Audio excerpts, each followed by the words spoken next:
ক্যালেন্ডারে শরৎ, আকাশে বর্ষা। সকাল থেকেই মুখ ভার আকাশের। আবহাওয়া দপ্তরের পূর্বাভাস এরকম চলবে আরও দুদিন। অন্ধ্রপ্রদেশ উপকূল এবং সংলগ্ন তামিলনাড়ুর উপর এখনও অবস্থান করছে নিম্নচাপ। সেখান থেকে নিম্নচাপ অক্ষরেখা বিস্তৃত পশ্চিমবঙ্গ উপকূল পর্যন্ত। তার জেরেই আগামী 48 ঘন্টা দক্ষিণবঙ্গের আকাশ থাকবে মেঘলা, চলবে বিক্ষিপ্ত বৃষ্টি। কয়েক জায়গায় বৃষ্টি বাড়ারও ইঙ্গিত দিয়েছেন আবহবিদরা। আগামী 48 ঘন্টায় বৃষ্টিপাত কিন্তু পশ্চিমাঞ্চলের জেলা, বিশেষ করে পুরুলিয়া, পশ্চিম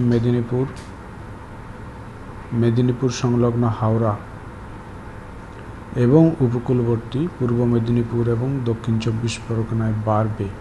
আকাশ আগামীকালও কিন্তু মেঘাচ্ছন্ন থাকবে এবং দক্ষিণবঙ্গের বিভিন্ন জেলায় মাঝারি ধরনের বৃষ্টি কিন্তু আগামী 24 ঘন্টাতেও হবে।